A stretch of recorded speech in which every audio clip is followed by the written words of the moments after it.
दोस्तों, पितृपक्ष में श्राद्ध पक्ष के 15 दिन में पितरों की प्रसन्नता के लिए ये 10 काम आप जरूर करें। ये 10 काम यदि आप कर लेते हैं तो कितने भी पितर नाराज होते हैं वे खुश होते हैं, प्रसन्न होते हैं और आप पर उनकी आशीर्वाद बनी रहती हैं।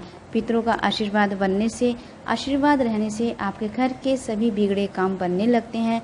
जिनकी नौकरी नहीं लगती है उनकी नौकरी लग जाती है या उससे संबंधित कुछ शुभ समाचार की प्राप्ति होती है। पितरों की नाराजगी से, पितरों की अप्रसन्नता से विवाह में रुकावटें होती हैं।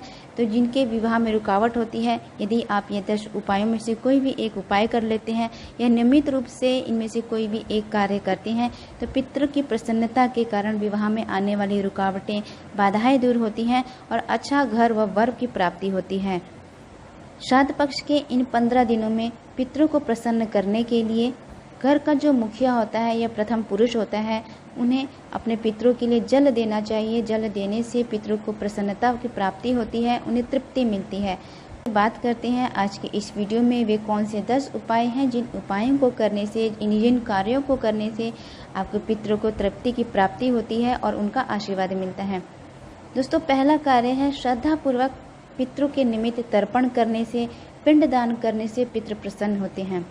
दूसरा कार्य है श्राद्ध पक्ष में पंचबली कर्म अर्थात देव, पीपल, गाय, कुत्ते और कौवे को अन्न जल देने से पितृदेव प्रसन्न होते हैं। इन जीवों में, इन वृक्ष में पितरों का वास होता है। तो यदि आप पीपल के वृक्ष के सम्मुख दीप प्रज्वलित करते हैं, उसमें जल, उनके जड़ में जल अर्पित करते हैं तो पितृदेव प्रसन्न होते हैं। गाय को, कुत्ते को या कौवे को अन्न देते हैं, जल देते हैं तो पितृदेव प्रसन्न होते हैं।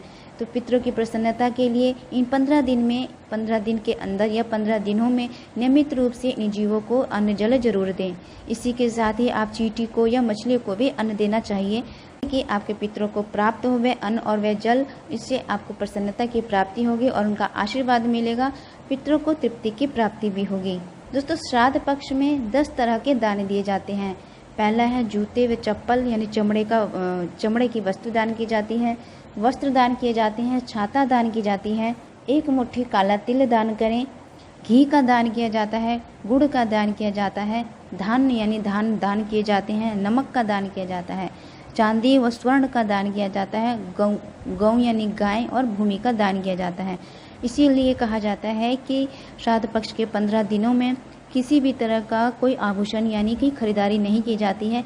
जो भी खरीदारी की जाती है वे अपने पितरों के निमित्त की जाती है और उनका दान किया जाता है। दोस्तों, श्राद्ध पक्ष के 15 दिन की तिथियों में किसी भी तिथि पर, जो भी तिथि आपके पूर्वज की है, उस तिथि पर ब्राह्मण भोज कराना अत्यंत आवश्यक होता है। इस दिन सभी को अच्छे से पेट भर कर भोजन खिलाकर दक्षिणा दिया जाता है और ब्राह्मण का निर्वसी होना बहुत ज़रूरी है। और ब्राह्मण नहीं हो, यदि आपको ब्राह्मण नहीं मिलते हैं तो आप अपने ही रिश्तों के निर्वसनी या शाकाहारी लोगों को भोजन करा सकते हैं।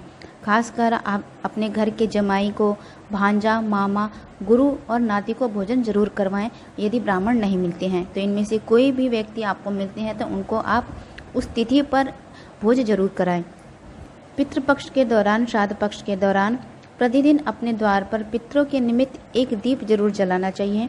दक्षिण दिशा में पितरों के निमित्त 2, 5, 11 या 16 दीपक जरूर जलाएं। और आप अपनी गैलरी में भी जला सकते हैं या प्रतिदिन पीपल के पेड़ के पास भी इस दीप को जलाकर अपने पितरों की मुक्ति के लिए प्रार्थना कर सकते हैं। यानी अपने घर के मुख्य दरवाजे पर आप इस दीप को जला सकते हैं। घर के मुख्य दरवाजे पर नहीं जला पाते हैं, जैसे कि कोई कुत्ता उसे खराब कर देता है या फिर बच्चे भी उस दिए को खेलने लग जाते हैं जबकि उनको समझ नहीं होती, तो आप अपने गैलरी में उनके निमित्त 2 या 5 की संख्या में, 11 की संख्या में, 16 की संख्या में दीपक जरूर जला सकते हैं, जो कि दक्षिण दिशा की ओर मुख कर दीपक का मुख कर ही जलाना चाहिए। पक्ष के दौरान यानी 15 दिन तक अपने घर में पितृ सूक्त या गीता का पाठ जरूर करना चाहिए। श्राद्ध पक्ष में 16 दिन गीता का पाठ करना चाहिए। आप चाहे तो संपूर्ण गीता का पाठ कर सकते हैं, नहीं तो पितरों की शांति के लिए, उनका आशीर्वाद प्राप्त करने के लिए, उनको मुक्ति प्रदान करने के लिए आप गीता के 2 और 7वें अध्याय का पाठ जरूर करें। 7वें और 2 अध्याय का पाठ करने से पितरों को मुक्ति मिलती है और उनके आशीर्वाद आपको मिलता है। श्राद्ध पक्ष के दौरान गुड़ घी को मिलाकर एक सुगंधित धूप बना लें और जब तक वह जले तब तक ओम पितृ देवताभ्यो नमः का जाप करें और शिव मंत्र से आहुति दें।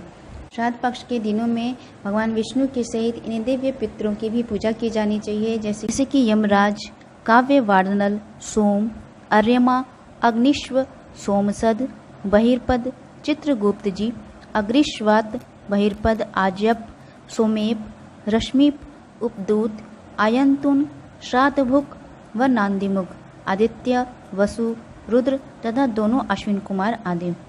ये जो भी नाम लिए गए हैं ये सभी पितरों के स्थान पर आते हैं। श्राद्ध पक्ष के दिनों में इनका नाम लेने से या इनकी पूजा करने से पितरों को तृप्ति मिलती है, उनका आशीर्वाद मिलता है। तो श्राद्ध पक्ष के 15 दिनों तक परिवार के सभी सदस्यों से बराबर मात्रा में सिक्के इकट्ठे कर उन्हें मंदिर में दान दिया जाता है अपने पितरों के निमित्त। यानी कि परिवार में जितने भी सदस्य हैं उनके बराबर मात्रा में सिक्के इकट्ठे कर 1-1 रुपये के सिक्के इकट्ठे कर लीजिए। उन्हें इकट्ठा करके मंदिर में अपने पितरों के निमित्त, जो भी आपके पूर्वज हैं जिनके लिए भी आप दान करना चाहते हैं, उनके नाम लेकर उनके निमित्त दान कर दें। इससे उनकी प्रसन्नता प्राप्ति होती है और उन्हें मुक्ति मिलती है, तृप्ति मिल जाती है। दोस्तों, आशा करती हूँ ये सभी बातें आपको अच्छी लगी होंगी। पितृपक्ष में क्या करना चाहिए, 10 ऐसे कौन से कार्य हैं जिनको करने से आपके पितरों को तृप्ति मिलती है, उनका आशीर्वाद मिलता है, ये सभी बातें आज की इस वीडियो में मैंने बताया है। तो जानकारी अच्छी लगे तो चैनल को सब्सक्राइब कीजिए, लाइक कीजिए, शेयर कीजिए, बेल आइकन को जरूर प्रेस कीजिएगा। वीडियो की जो भी नोटिफिकेशन है आपको मिलती रहे। मिलते हैं अगले वीडियो में, तब तक